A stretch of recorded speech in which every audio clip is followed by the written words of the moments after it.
नमस्कार. न्यूज डंकामध्ये मी महेश विचारे आपल्या सगळ्यांचं मनपूर्वक स्वागत करतो.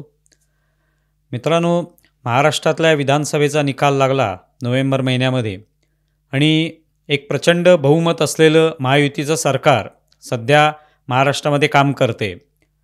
भारतीय जनता पार्टीला यावेळेला 132 जागा मिळाल्या, म्हणजे 2014-2019 याच्यापेक्षाही जास्त जागा भारतीय जनता पार्टीने मिळवल्या आणि आणखी एक प्रबळ असा पक्ष म्हणून त्यांनी स्वतःचं एक ठसा उमटवला. त्यामुळे स्वाभाविकच देवेंद्र फडणवीस यांच्याकडे मुख्यमंत्रीपद आलेलं आहे. म्हणजे त्याच्याच अर्थात कोणीच वाटेकरी होऊ शकत नाही अशी ही सगळी स्थिती आहे. 237 एकूण हे असं महायुतीचं बळ आहे आणि अशा सगळ्या परिस्थितीमध्ये हे सरकार जे आहे ते काय कुठेही म्हणजे कधीतरी त्याने अल्पमतात जाईल अशी अजिबातच शक्यता आता नाही. पण ती शक्यता नसली तरी देखील विरोधकांचे प्रयत्न निश्चितपणे आहेत की कुठेतरी त्यांच्यामध्ये फाटाफूट व्हावी. आणि राजकारणात असंच असतं की प्रत्येक समोरचा जो पक्ष असतो त्याच्यात फाटाफूट व्हावी, त्यातले आमदार जे आहेत ते कुठेतरी बाहेर पडावेत, आपल्यासोबत यावेत किंवा अन्यत्र जावेत किंवा नाराज व्हावेत किंवा नाराज असतील तर त्याविषयी सातत्याने बोललं जावं, असे प्रयत्न होत असतात. आता उभाटा गटाकडून सध्या एकनाथ शिंदे हे कसे नाराज आहेत पक्षामध्ये आणि त्यांच्यावर कसा अन्याय झालेला आहे आणि येत्या काळामध्ये त्यांनाच हे समजेल की त्यांना कसं फसवण्यात आलेलं आहे, असे प्रयत्न वेगाने सुरू आहेत. आता हे प्रयत्न अर्थातच महायुतीमध्ये कुठेतरी मिठाचा खडा पडावा या दृष्टीने चाललेले आहेत आणि ते व्हायला हरकत नाही की कारण राजकारण आहे, राजकारणामध्ये अशा पद्धतीने प्रयत्न केले जात असतात. पण हे प्रयत्न करताना उभाटा गटाला एकनाथ शिंदेंबद्दल आपुलकी असावी हे मात्र आश्चर्यजनकच आहे. मुळातच जेव्हा एकनाथ शिंदे वेगळे झाले 40 आमदारांबरोबर, त्यानंतर उभाटा गटाने सातत्याने त्यांच्यावर कशा प्रकारे टीका केलेली आहे, त्यांची कशा पद्धतीने तुलना जी आहे ती सातत्याने खोके बोके या पद्धतीने केली आणि रोजच्या रोज उभाटा गटाचं जे मुखपत्र आहे त्याच्यामध्ये शिंदेंच्याऐवजी मिंदे असा वारंवार उल्लेख केला. त्याच मिंदेंना आता ते शिंदे म्हणत आहेत. संजय राऊत यांचा एक लेख जो आहे तो प्रसिद्ध झाला आहे, जो प्रत्येक रविवारी प्रसिद्ध होतो, त्याच्यावर त्यांनी संपूर्ण तो लेख शिंदेंना अर्पण केलेला आहे. मिंदेंना नाही, शिंदेंना. त्याच्यामध्ये प्रत्येक ठिकाणी शिंदे हाच उल्लेख आहे. आणि त्याचं कारण काय की आता त्यांना शिंदेंबद्दल सहानुभूती वाटते, कुठेतरी शिंदेंचं काहीतरी वाईट होतंय याबद्दल त्यांना दुःख होतंय, याचं सगळ्यांनाच आश्चर्य वाटतं. त्याच्यामध्ये संजय राऊत म्हणतात की एकनाथ शिंदे यांना मुख्यमंत्री व्हायचं होतं, पण त्यावेळेला त्यांना तेव्हा मुख्यमंत्री होता आलं नाही आणि आत्ता त्यांना मुख्यमंत्री व्हायचं होतं पुन्हा एकदा. म्हणजे जेव्हा ठाकरे यांचं सरकार होतं त्यावेळेलाही त्यांना मुख्यमंत्री व्हायचं होतं, ती त्यांची संधी जी आहे ती त्यांना मिळाली नाही. आणि आत्ता पुन्हा एकदा जेव्हा विधानसभेची निवडणूक झाली तेव्हाही त्यांना मुख्यमंत्री व्हायचं होतं, पण त्यांना ती संधी दिली गेली नाही. हे जेव्हा ते म्हणतात तेव्हा मग तुम्ही त्यांना मुख्यमंत्री पदाची जी इच्छा होती त्यांची ती का पूर्ण करू शकला नाहीत असा प्रश्न येतो. उद्धव ठाकरेंनी स्वतः मुख्यमंत्रीपद मिळवण्यापेक्षा एकनाथ शिंदेंना मुख्यमंत्रीपद हवं आहे तर त्यांना ते द्यायला काहीच हरकत नव्हती, पण ते काय दिलेलं नाही. आणि त्यातूनच मग ह्या सगळा नाराज जो वर्ग आहे की स्वतः उद्धव ठाकरे शिवसैनिकाला मुख्यमंत्रीपदी बसवणार असं म्हणता म्हणता स्वतः उद्धव ठाकरेच मुख्यमंत्री बनले. आणि ते मुख्यमंत्री बनल्यानंतर त्यांच्या ते बनायलाही हरकत नव्हती, पण ते काँग्रेस आणि राष्ट्रवादी काँग्रेससोबत जाऊन ते मुख्यमंत्री बनल्यावर स्वाभाविकच पक्षातले अनेक लोक नाराज झाले आणि त्यातून मग ही फूट पडलेली आहे. मग आज जे आहे, आज शिंदेंबद्दल एवढा कळवळा येण्याचं काय कारण आहे? भलेही वाटत असेल तुम्हाला की एकनाथ शिंदे वेगळे झाले तर महायुतीमध्ये एक फूट पडेल, सरकार जे आहे ते कुठेतरी अल्पमतात येईल, डळमळीत होईल, अशी अपेक्षा करायला हरकत नसते. पण तसं होण्याची शक्यता दूरपर्यंत दिसत नाही. भले एकनाथ शिंदेना वाटतही असेल कदाचित की पुन्हा एकदा आपण मुख्यमंत्री बनावं, विधानसभेची निवडणूक झाली, आपण सुद्धा आता 57 जागी यश मिळवून दाखवलं, आमदार जिंकून आणले, तर आपल्याला पुन्हा एकदा मुख्यमंत्री करावं, निदान 2.5 वर्षासाठी करावं असं त्यांना वाटू शकतं. त्यात काहीच हरकत नाही. पण ते शक्य झालं नाही याचं कारण भाजपलाच एवढं बहुमत मिळालं, 132 जागा त्यांना मिळाल्या, की भाजपचाच मुख्यमंत्री होणं हे स्वाभाविक होतं.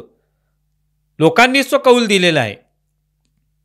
मग असं असताना आता मुख्यमंत्री कसे नाराज आहेत, त्यांच्यामध्ये कशी चलबिचल सुरू आहे, ते कसे कोलमडून गेलेले आहेत, हे सांगून त्यांच्याबद्दल सहानुभूती व्यक्त करण्याची अजिबात आवश्यकता नाही. म्हणजे एकनाथ शिंदेनेही आवश्यकता नसेल की उभाटा गटातल्या कोणीतरी आपल्याबद्दल सहानुभूती व्यक्त करावी, आपले अश्रू जे आहेत ते पुसावेत किंवा आपल्या अश्रूंबद्दल बोलावं, आपल्याला कुठेतरी पाठीवर थाप द्यावी, अशी एकनाथ शिंदेनेही कुठेही गरज नसेल. कारण रोजच्या रोज उभाटा गटातलेच लोक शिंदे यांच्यासोबत येत आहेत. मग छोटे छोटे कार्यकर्ते असतील, मोठे नेते असतील आणि आणखी काही आमदार हे एकनाथ शिंदे यांच्यासोबत येण्याची शक्यता वारंवार व्यक्त केली जाते. आमदार असतील, नेते असतील, हे एकनाथ शिंदेंसोबत येण्याची शक्यता आहे. मग अशा वेळेला शिंदेंबद्दल एवढी आपुलकी कशासाठी दाखवायची आहे, हा कळवळा कशासाठी आहे, तर हा फक्त एक लावालावीचा प्रकार आहे असंच मग त्यावरनं वाटू लागतं.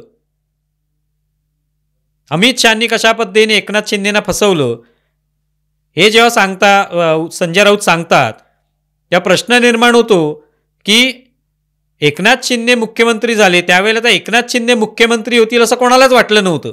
2022ला जेव्हा ते मुख्यमंत्री झाले तेव्हा त्यावेळेला असंच वाटत होतं की एकनाथ शिंदे काही आमदारांसह इथे आले भाजपसोबत, आता फडणवीसच मुख्यमंत्री होतील. कारण फडणवीसांकडून आपण हिसकावून घेतलं होतं मुख्यमंत्रीपद, त्यामुळे फडणवीस पुन्हा एकदा मुख्यमंत्री बनतील अशीच सगळीकडे चर्चा होती. अगदी शेवटच्या क्षणापर्यंत हेच होतं, अंदाज हाच होता. पण कोण झालं मुख्यमंत्री? एकनाथ शिंदे झाले. कोणालाही अपेक्षा नव्हती एकनाथ शिंदे मुख्यमंत्री होतील. आणि त्यांना मुख्यमंत्रीपद देण्याचं कारण काय होतं, तर उद्धव ठाकरे गटाचा जळफळाट व्हावा.